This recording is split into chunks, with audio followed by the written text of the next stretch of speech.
So with that, I'm going to transit to our opening session.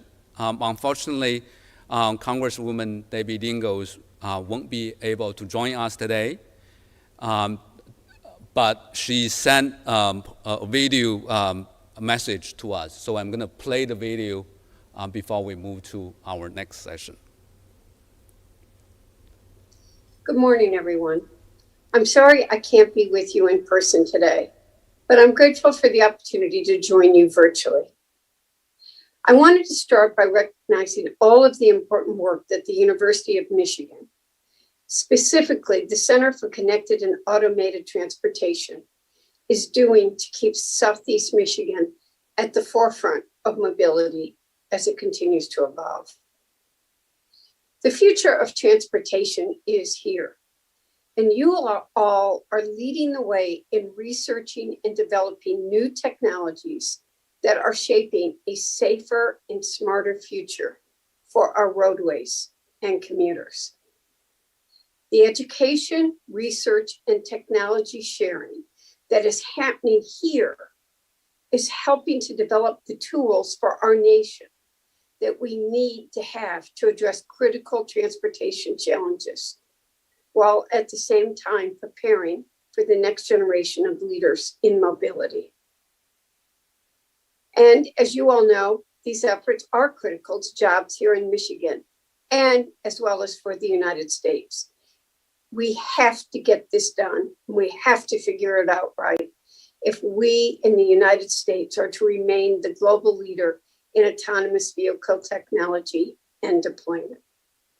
And that is why my good friend and colleague, Rep. Bob Latta, Republican from the next state over, Ohio, and I launched the bipartisan congressional AV caucus last summer. Here's a reality.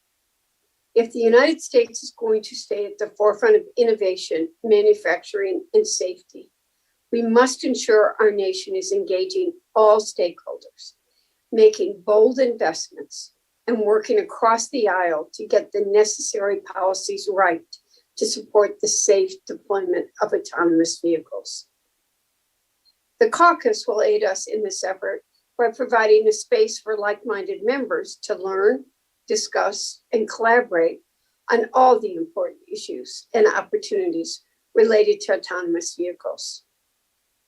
The future of American mobility and leadership depends on us getting this right, working together, but quite frankly, getting this done. I don't want to see the United States get behind China or India or where other work is happening on this.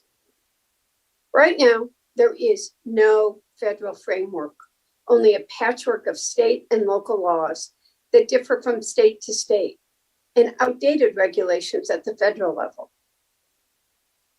I know and believe, it's a fact, that it is critical we establish a federal regulatory framework for the safe deployment of autonomous vehicles that protects consumers, puts safety first, but also keeps up with the pace of rapidly changing technology. I also want to say to you that Bob Latta has been committed to work with me.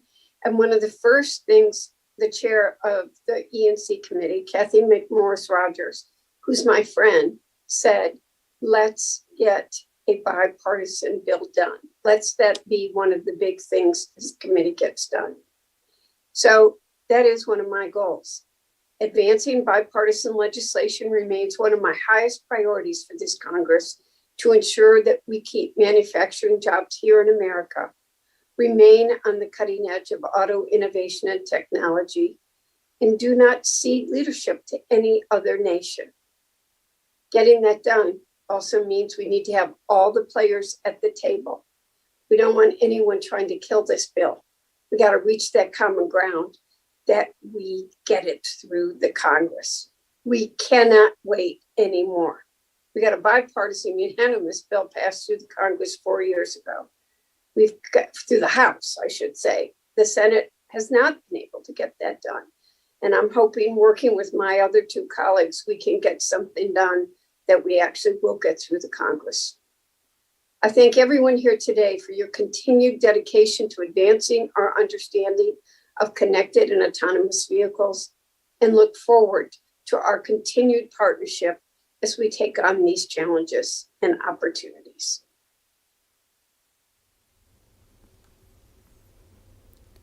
I couldn't agree more with Congresswoman Debbie Dingell on the regulatory framework from federal government on the automated vehicles, and we're really hoping that some of the work we're doing at the center will help to move that forward.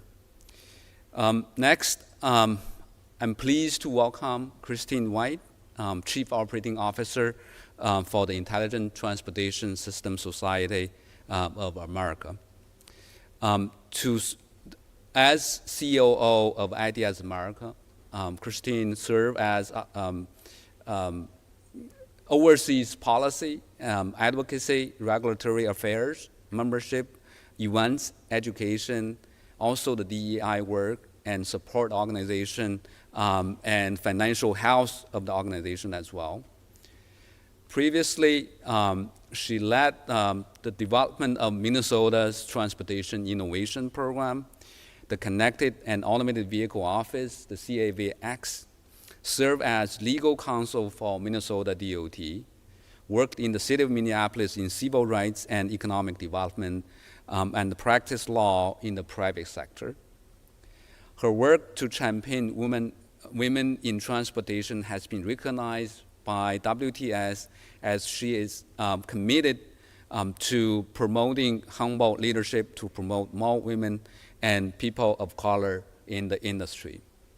Without further ado, let's give a warm welcome for Kristin White.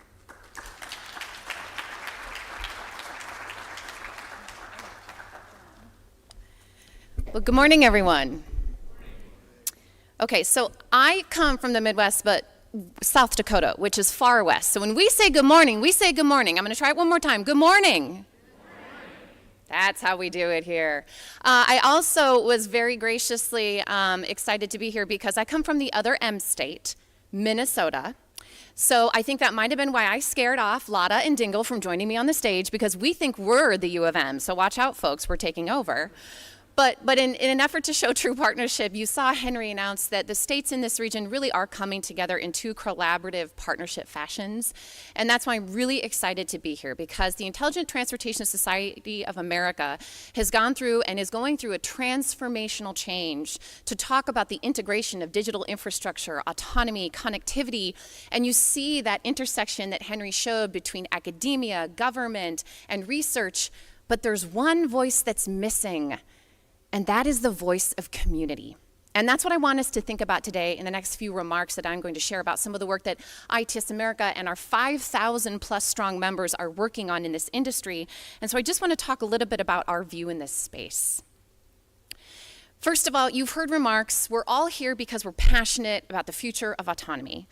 And I want to just center ourselves on where we've been, our present environment, and where we want to go. And I actually want to hark back to our amazing colleagues here at Washtenaw.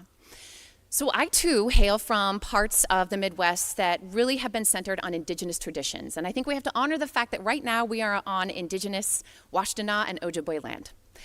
And as I was trying to understand the past that comes into the present, I was asking my friends and colleagues here, what does Washtenaw mean? And there's some different interpretations, as there are in the future of autonomy policies and connectivity, but some of the traditions translate to Ojibwe terms like the Great River, rivers that connect communities, and rivers that bring commerce and economic prosperity. Others felt it was an Algonquin term, that on the East Coast, the settlers were looking far out west and thought we were far, far away in the Detroit area. And again, in the autonomy world, some people think we are decades, if not centuries, off from that evolution. And then I looked back at the CCAT website, because I think we need to acknowledge, as Henry welcomed us, that 6 years ago, we started these conversations in a global symposium, and I actually typed up some of the remarks from 6 years ago when we talked about the future of autonomy. And in those first introductory remarks at the first CCAT Symposium, we noted that we are on the cusp of a new revolution in transportation. And as technology begins and continues to evolve, there are still many questions that remain. And I think in 2023, 6 years later, without a federal regulatory framework, without these vehicles on the roads like we'd hoped, there's still a lot of questions that we can answer. And so my challenge to you over the next 2 days is to think about this. I put this image on here because this is the great west of innovation, right? This is the center of global innovation.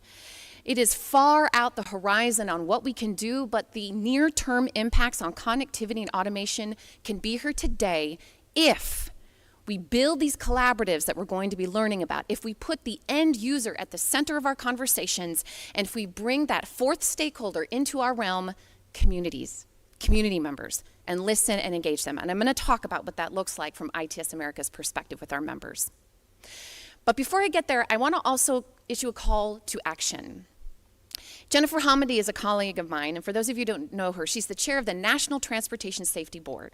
And under her leadership, NTSB has said that connectivity and connected vehicle solutions are under her top 10 list of most wanted technologies because they will, can, and must save lives. But in the Transportation Research Board annual meeting conversations with her just this year, she reminded us we need to collectively create a vision and enact towards it together. And she gave the analogy in the 1960s of the space race, that when John F. Kennedy said his great words about sending humans to the moon, he didn't actually have the research institutions that we have. He didn't have the plan to get it done, and yet in 10 years, in less than a decade, we sent humans to the moon. And I, like Jennifer Hamady, am reminded that I believe that saving 46,000 lives with connectivity, automation, and other innovations is probably just a little bit easier than sending humans to the moon. So I want our moonshot to be in the next 10 years with Dingell and Latta's and all of your help. We are going to craft that 10-year vision for how we advance our Vision Zero goals and maybe save, maybe not all 46,000 lives, but at least a few thousand more. Maybe we'll advance our sustainability goals to advance our 2050 vision of reducing greenhouse gas emissions and reductions in the transportation sector, and that most important goal of bringing access and opportunities to the communities that we talk about when we started the advent of these technologies 20 years ago. So ITS America has a role to play. So this is our mission that has just been launched just this year after some transformation. And our mission is really to help inspire technology and transportation innovation. We believe in these 4 core pinnacles of work in that technology will save lives, it must. It must introduce and promote climate goals. And we use the term smarter because we do believe that technology, in addition to those first 2 goals, must increase access and opportunity. It must supplement transit. It must bring goods to all rural and exurban communities. And we believe this technology must be available for all communities. And one of the things that's really important for us in this conversation is to recognize that an institution like ours was actually founded by Congress over 33 years ago with that sole moonshot to help our country transform the transportation system through technology and innovation. The congressional members, Debbie Dingell and Bob Latta's predecessors, recognized that with the advent of the smartphone, just this little device was starting to be envisioned and designed.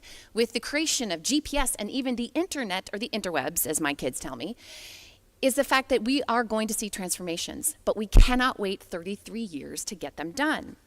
And so at ITS America, we want to help lead you all by being the leading voice in this space, by advocating for what should be in the federal regulatory framework and policies, by helping you deploy your solutions and helping those learn from what's happening in Michigan and the other M state, Minnesota and beyond, but also by ensuring our workforce and all of you, from community colleges to graduate institutions to young children just thinking about the future of flying cars, are working together in this space. One of the things that we've been committed to, that I know we're going to talk about over the next 2 days, is this introduction of community at the heart of conversation. People-centered design, human-centered design. And that's something we always haven't been thinking about in the transportation sector. When the physical infrastructure was created in the 1960s, we dissected and impacted communities. We didn't think about the unintended consequences. And that's what my colleague Henry is so fantastic at reminding us, is as we advent and create and research, we have to understand what we are creating and how that will impact communities.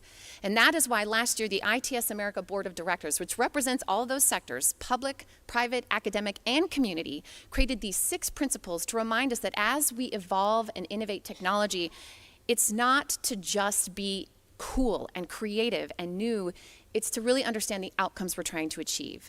That includes principles such as ensuring that safety is broadened to include personal safety and the safety of all communities, including communities that have different abilities or look different than I do. It's ensuring that we have conversations about diversity, equity, and inclusion. It's looking to your left and to your right today. It's looking in front of you and behind you and asking who else needs to be in the room. Are we equally representing the 51% of women that are in this space and lifting them up and other people of color? And we'll talk about this a little bit more. It's really about not just engaging communities, and it's stopping using the word public acceptance and really talking about engaging, collaborating, and empowering communities to be a part of these solution sets. So with that, I just wanted to briefly highlight our 3-year strategic plan because I want you all to join us, whether you're a member or not.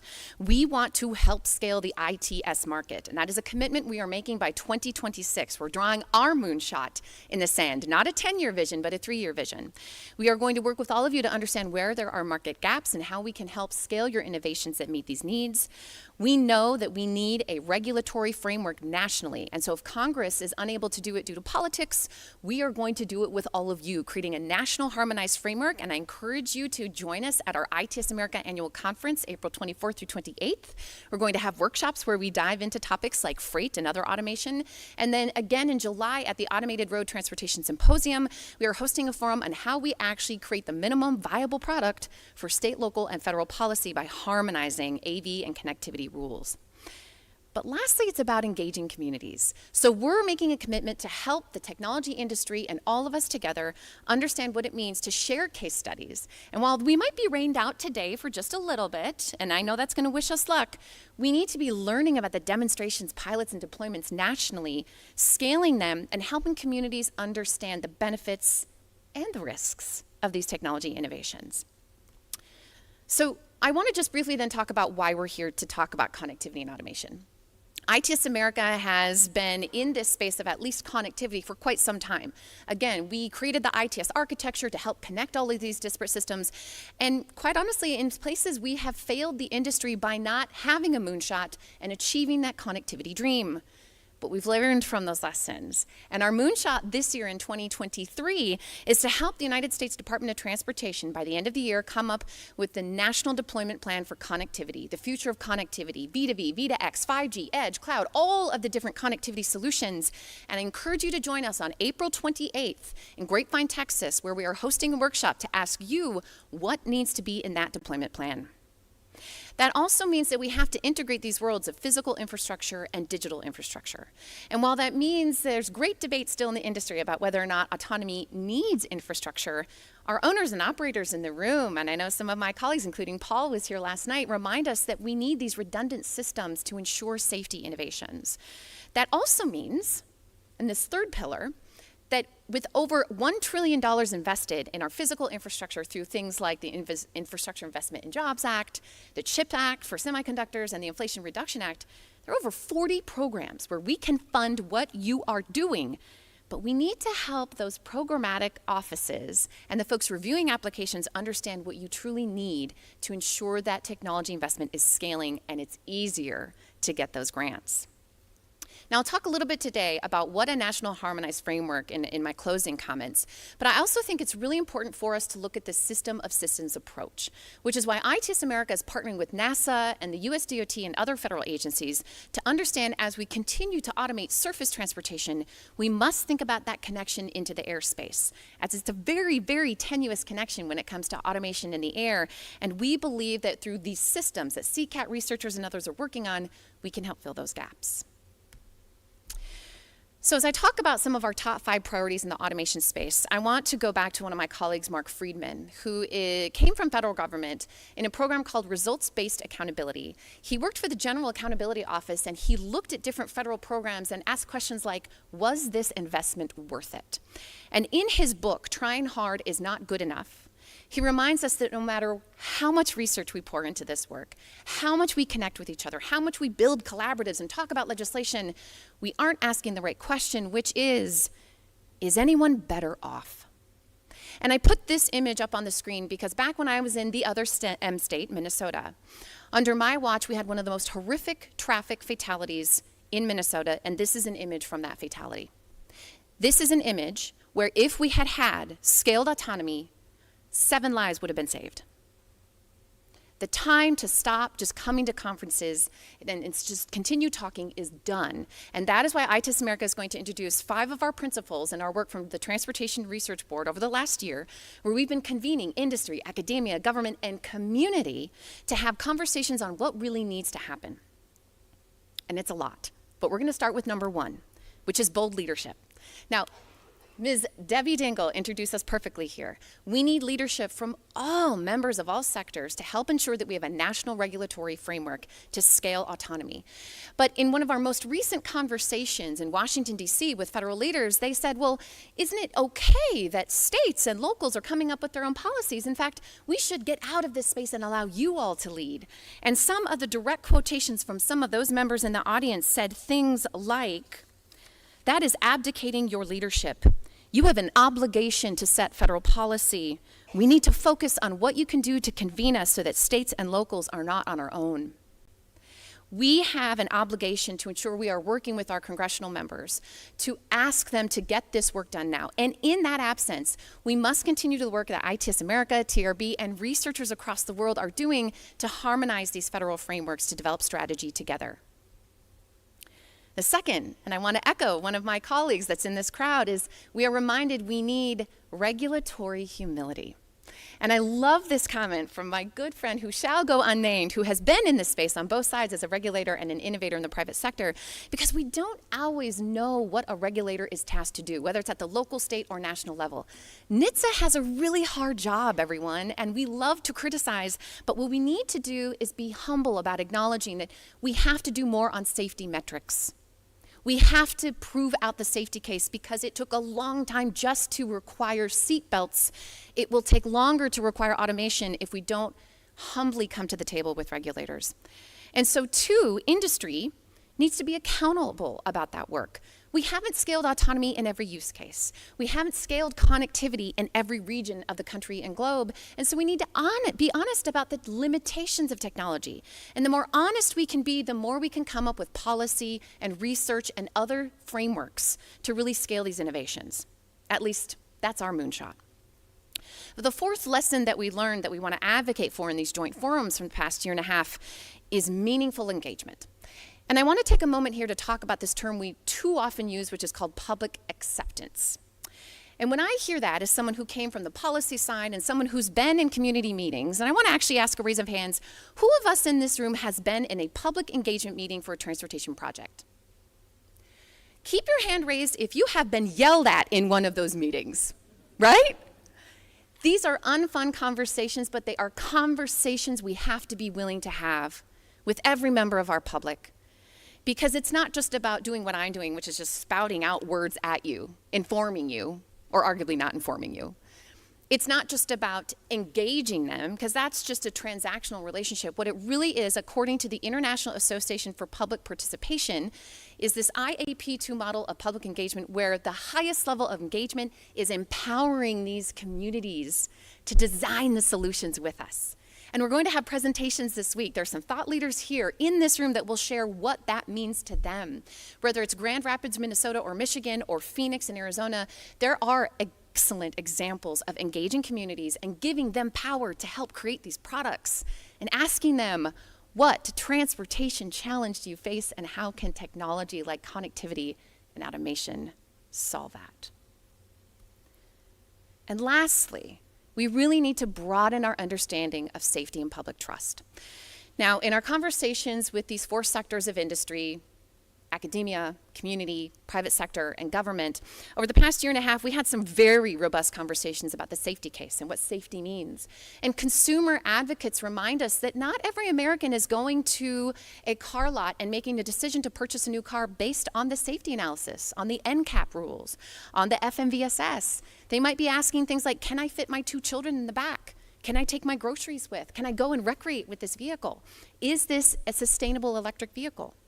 And so too, too often we hear this bifurcated conversation in our industry between, well, the public just doesn't understand connectivity or automation. They are confusing lower levels of automation like automated driving assist with higher levels of automation like self-driving vehicles. And yes, they are. And they will continue to if we require them to not be a part of the conversation and we don't talk about things like how we use language that is meaningful to communities. So some of my colleagues at Partners for Automated Vehicle Education, and of course the other M state, Minnesota, have won national awards in how you engage communities, and more specifically, how you engage different audiences within those communities. What language are you using? Are you using terms like self-driving cars when you're talking to them about the future? Are you ensuring that when you go and talk to an aging community, you're using very different language and not telling them to use an app, but actually talking to them about how they pick up that touch-tone phone to use that automated microtransit surface? We need to do a much better job using plain language, which as a lawyer I was taught to do the hard way, because in law school we are paid by the word on the paper. And so we were using heretofores and there shalls, and instead plain language is actually defined as using language that someone with a 4th grade education could understand. Can my toddler nephew understand that Kristin works in self-driving cars? I don't know. But if we're going to pass the national federal framework that Debbie Dingell and Bob Latta want, we have to engage those communities, because those are the communities that engage their congressional members. And that's how we make transformational change. So what's our moonshot? I shared some ideas, and I would like to think that in 10 years, if not at the end of the week, we have a few ideas on how we're going to do this work together. And I have a few things I want to call us to challenge and think about over the next 2 days. One is, I would like you to think about what your idea of the future looks like in 10 years, by 2033 with automation and connectivity. Write it down. During the lunch break, during the next break, take a pen and put it to paper and say, in my role in this industry, what can I do to advance a 10-year vision that reduces fatalities and advances Vision Zero, reduces emissions, provides more safety in the accessible opportunity realm, and makes sure that every community can benefit from these opportunities. I encourage you also to look at the people around you and to make sure we're actually promoting our goals about an inclusive field. Find someone over the next 2 days that looks a little different from you. Maybe you don't know them. Maybe it's a young woman. Maybe it's a young researcher of color, and ask them, what is your research and how can I support it? And what are your career goals? And if you can't do that here, make sure you go back to your organization and sponsor one of these incredible young minds. And it doesn't have to be young. It could be someone new to this industry as well, because as our Washington colleagues remind us, there are people that are getting reskilled and upskilled in new collar jobs at all levels of age. And I also want you to just really ask, how am I talking about this work with my colleagues in the public sector? What language am I using? Am I actually engaging communities, or am I just doing what I'm doing and talking at them? We believe at ITS America, our moonshot, that if we can do just a few of those things together, these are the connections that we make. We believe that transportation through connectivity and automation is the nexus for what helps us move. We believe that connectivity and automation can provide services that connect all of these people on the screen with all their different goals and assets. And at the center of the screen, there's some fantastic research I just want to highlight from the University of Minnesota, and my good friend and colleague and researcher, Yingling Fan, who has happiness studies. And she goes out and surveys members of her community who use public transit and are thinking about the future of connectivity and automation, and asks them, what does mobility mean to you? And her research shows that statistically, when you can use technology like automation and connectivity to provide more services, more access, more affordable connections, you actually make people happier. Now, how often in our field do we actually get to do that? And I'm not trying to Pollyanna us out. I'm just saying there are real world impacts that we can achieve now. And if you heard nothing, please just come and engage us in conversation at the ITS America annual meeting in April 24th through 27th in Grapevine, Texas. This is the start of many conversations we hope to help convene and host in these spaces, and all of us need to be working together. And that means that we actually do need to be lifting up women and people of color. So at ITS America, we helped found Mobility XX, which is a nonprofit that stands for the fact that our moonshot is to promote 10% more women in 10 years in our sector. From 2005 to 2019, Mineta and Census research shows us that the number of women in transportation only increased 3% in the jobs available in over 15 million jobs. And that does not even include the tech and engineering sectors in this niche industry. We must and can do better. And some of our call to actions and our moonshot for all of you is over the next year, find someone who you might have wanted to mentor and be a champion to sponsor their career growth. Provide them actionable feedback. Interrupt someone who interrupted a woman or person of color who's trying to get their point across, and just make space to listen. And it's not just that workforce opportunity to ensure that all of you are our future in leading, but it's actually recognizing the lived experience of women and people of color in these spaces. Workforce equity is not just about building a workforce of the future, it's understanding the transportation system impacts on all of us. Women, NHTSA tells us, have a 17% more likelihood to die in a serious fatality or serious crash because of different things that we haven't thought about the lived experience or the body type of women. Women pay twice as much to pay transportation because we might feel unsafe in an urban environment, or we might have different bags and children that we have to navigate onto a larger ride share. These are the experiences of others, and there are many, many more challenges that for people that don't look like me. And we have to ensure that equal opportunity and equity is the core of every part of these conversations, and we do that by empowering the voices that have these lived experiences. And with that, I'm so excited to thank Washtenaw, which reminds us that we are here because we are far-reaching, looking far out into the future. We are helping connect communities. We are thinking about our past and honoring our present to look into the future. And at ITS America, we believe that vision is safer, smarter, and greener for all with the connectivity and automation innovations you are all sponsoring, promoting, and creating. Thank you for all of that.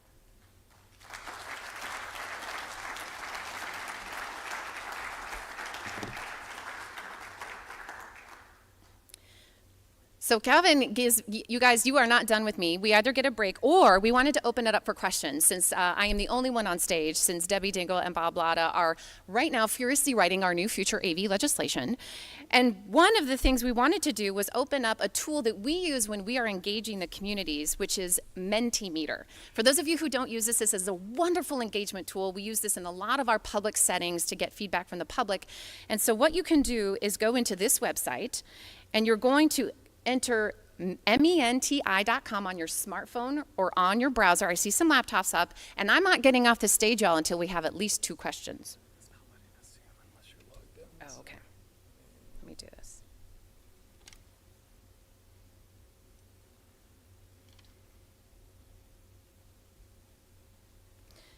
Note the irony of someone in a technology nonprofit having troubles with technology. There we go.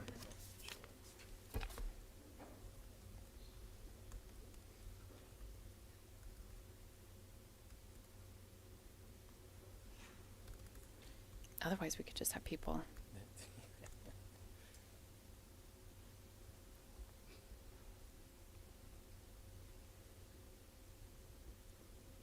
Great. So it's menti.com, and there's an 8-digit code you should see, 56987762. Come on, someone stump me. Someone challenge me. Someone asked me something that was really controversial that I need to react to.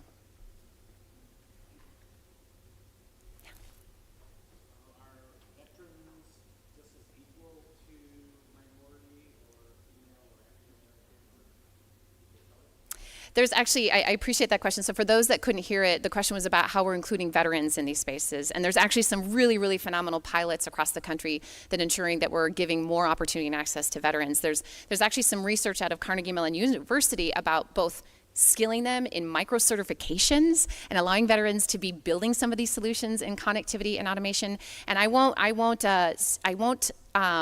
preempt anyone that's going to be talking about this over the next 2 days, but there are actually some really neat pilots across the country that are thinking about how we can serve those folks who have served our country.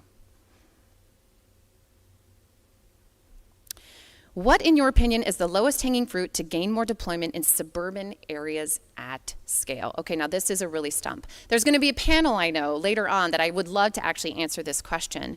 But I think one of the things we need to do is I'm going to go back to something more simple than engineering and design, but actually engaging communities in ensuring that they can incorporate this into their urban planning processes. So communities have 10-year, 20-year, 30-year long-range plans. State departments of transportation have 4-year plans for overseeing investment in these spaces.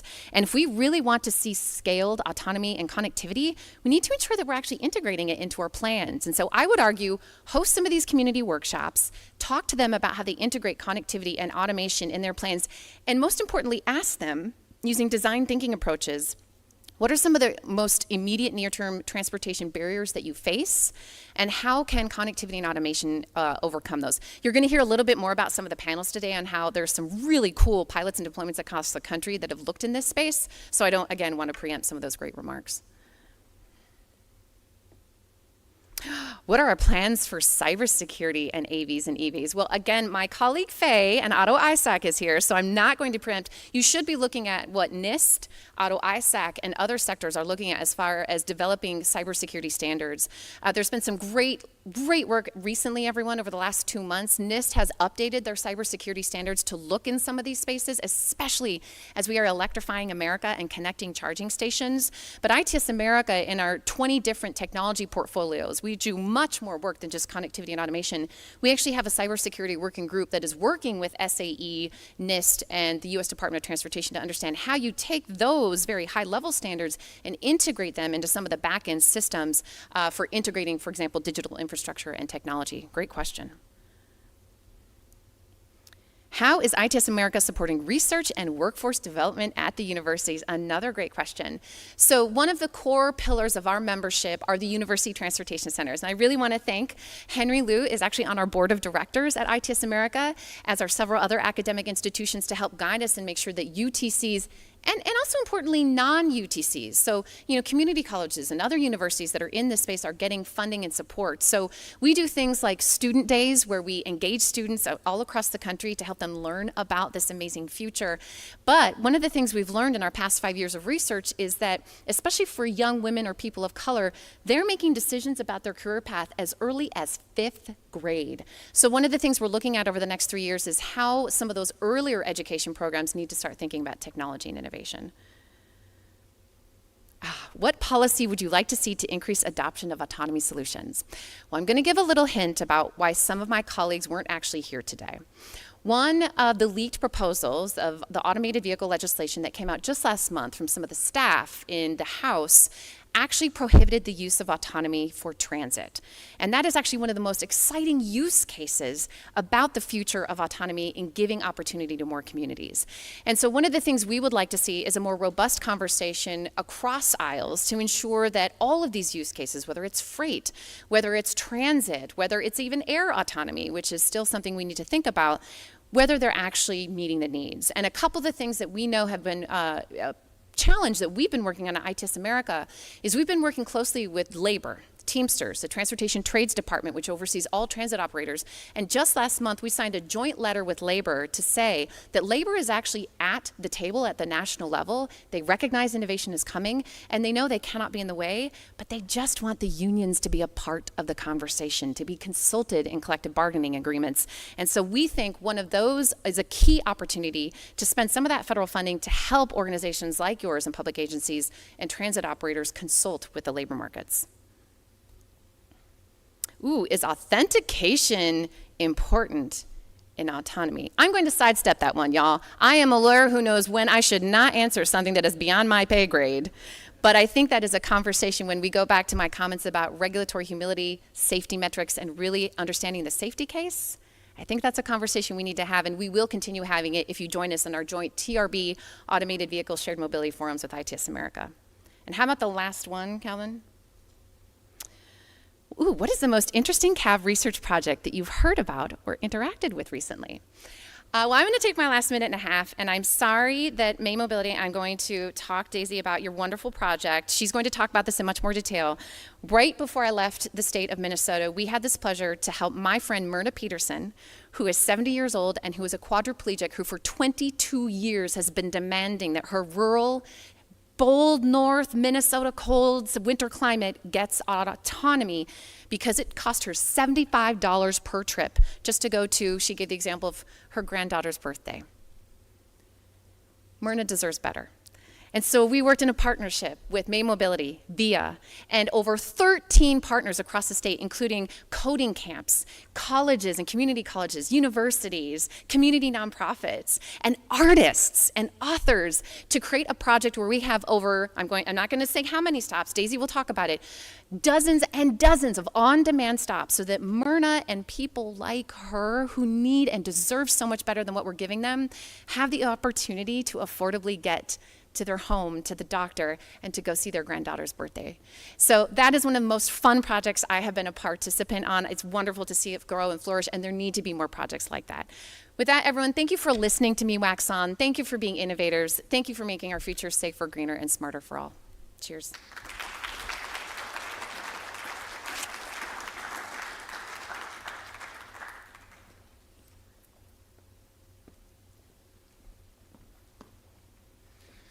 Thank you so much, Kristin, for your inspiring talk. I also want to echo Kristin that in the next 2 days also write down your moonshot project and also contribute to the future of connectivity and automation. So we're going to take a break and then we're going to have our parallel sessions in the next. The parallel session will be held in the rooms, in the 2 rooms right outside of this auditorium, and we're going to have a panel on the future of AVAs, and also a research presentation on promoting inclusive design and deployment for CAVAs.